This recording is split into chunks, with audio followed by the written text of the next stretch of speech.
Hello guys, my name is Anna and I'm a Ukrainian, and I have decided I will vlog daily from my country Ukraine since the start of this awful war with Russia. And in my daily videos, I try to update you on the important real-life situations in my country Ukraine, and of course I'm always glad to answer your questions and to clarify some facts from our history, our culture, our background, or whatever interests you.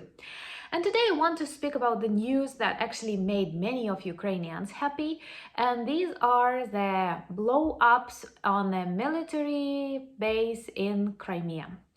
And of course, Russian news, whenever Russian orcs and Putin fail, try to present this as an accident. And you know, many of you who follow the updates on Ukraine, whenever something happens in Belgorod or elsewhere on the territory of Russia and Russians consider Crimea their territory, though Crimea has always and will always be Ukraine.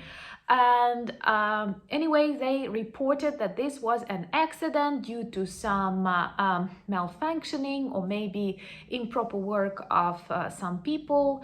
And this is really funny. By the way, why I believe it is so important. Very often Russia says that if Ukraine attacks them on the territory of Russia, they can nuke us or something like that. But at the same time, when we attack Russia on the territory of Russia, they pretend that these are not Ukrainians. So perhaps no matter what we do, even if we bomb Moscow, they won't be able to say that this is the time to nuke us, because they cannot agree, they cannot demonstrate that people that Russia is losing and Ukrainians managed to target military objects on the territory of Russia. So what happened yesterday? Their military airport in Novofedorivka, close to the military base Saki, was targeted, and according to the reports of the witnesses, people heard from 7 to 12 blowups. And two epicenters of fire are visible on photos and videos, and many people were terrified with the information. I know that one person died in the result of this attack and 6 persons were injured. And this is the first time that a military object is targeted on the territory of Crimea. And at the same time, this is extremely symbolic and extremely important for this war and for our victory in this war. Starting from the Ukrainian armed forces, who began to troll and to make fun of Russians with this kind of information, and finishing with Russian media that deny the fact of Ukrainian armed forces targeting the airport.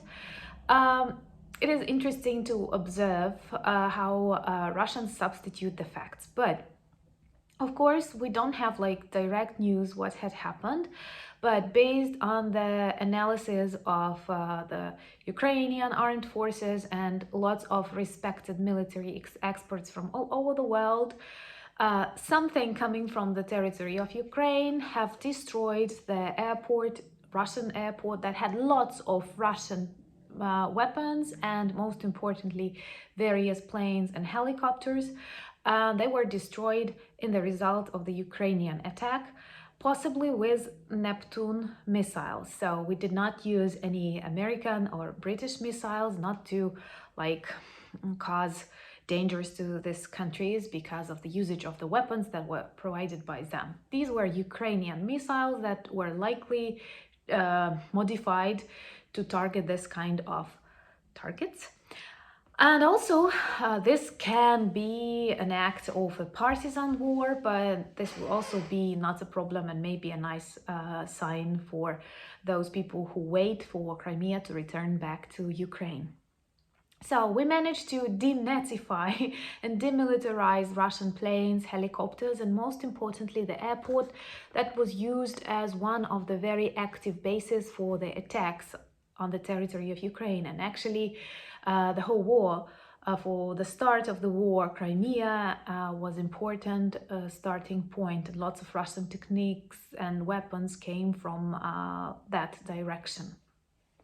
And so destroying, demilitarizing one of these attack points is extremely important. And also What I understand is very valuable is that Russians do not feel safe anymore as the length of the front line became much and much longer, and there are lots of areas that they realize they need to protect right now. And what is also symbolic is that this military base in Novofedorivka is really close to the place where back in 1945 Roosevelt and Churchill landed for the Yalta conference in 1945.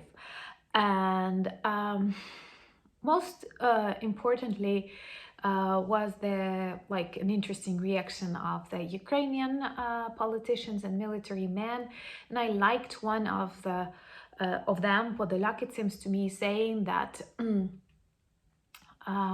Crimea must return back to its life as a resort and not a military base, and I totally agree with that. So anyway, many of Ukrainians feel really happy about this fact, and it is an extremely important demonstration of our abilities and strengths to the Russian orcs. I have decided to add in this vlog some information about Crimea, and I will start perhaps with my personal experience. I have been to Crimea once at the end of my school. I have participated in the Olympics. We have something like that in Ukrainian schools. This is the way they call competitions on different subjects, and I have won the English language Olympiad in my region and was sent to participate on this national level. And traditionally they conduct these competitions in different corners, each year a different place, and in my case it was in Sevastopol, and I had to travel really long. It's more than one day to come from Volyn to Sevastopol, and I visited it at the end of March, and it was much warmer there, but really windy, and it was a very interesting experience because of the sea. Perhaps that was the first time I saw the sea, the Black Sea. And we have also visited Khersones, which is a very old town on the territory of Crimea, and according to one of the legends, Prince Volodymyr was baptized there. And the location was very beautiful, and it has some old Greek remains, like buildings, and also Crimea is rich in Tatar cultural heritage, and the cuisine is tasty, and the climate is close to subtropical. So Crimea has all the conditions to become a beautiful resort, and it has mountains, it has the sea, and tasty food, interesting history, and of course it's not Russian. If I have to choose and to speak about its autonomy, I would say that much of Crimean history and culture belongs to Crimean Tatars, and Ukraine supports this people, and they feel totally comfortable, and they always support Ukraine. And I think this is the way it must be in a European country, when we strengthen diversity and support each other, enrich each other. But during the occupation of Crimea, starting from 2014, many Crimean Tatars were prosecuted and had to fled the peninsula, and earlier they were deported from Crimea by Stalin. So the story of their people is really tragic, and at the same time our task is to return back Crimea to Ukraine and Crimean Tatars to Crimea. And in general, the peninsula has a very interesting history, and Skifs, Greeks, Tatars lived there for centuries, so it belonged to different nationalities. It was occupied by Russian Empire somewhere at the end of the 18th century, and it is definitely not a story that it was gifted to Ukraine in 1954, because there were lots of Ukrainian territories that became a part of Russia, and in general Ukraine lost more than received with the Crimea. And historically, the steppe parts of Crimea were always settled by Ukrainians and Crimean Tatars. And now many people in Crimea believe that soon the territory will come back to Ukraine, will come back home, and they will be able to restore their businesses and to develop tourism in this region, because I think this is one of the best perspectives. And any kind of investments coming from Turkey, for example, that has a beautiful history and experience of resort and tourism. So all of that might be a nice start for Crimea and its people. And its annexation was totally ugly, and I think one of the bad reasons for that was the Black Sea Fleet Navy, Russian, that stayed there, and because of some wrong decisions of Ukrainian politicians, many of whom were funded from Russia back at the beginning of 2000s, and President Yanukovych, who fled to Russia later, was one to sign the contract that Black Sea Navy of Russia stays there until I don't know how long. So the fact that so many Russian military stayed in Crimea led to that fast annexation, and also the fact that Ukrainian government, inspired by political leaders of the world, were asked not to overreact, and many people ignored this annexation, ignored green people who appeared on the peninsula, did not demonstrating any connection with any country, any army.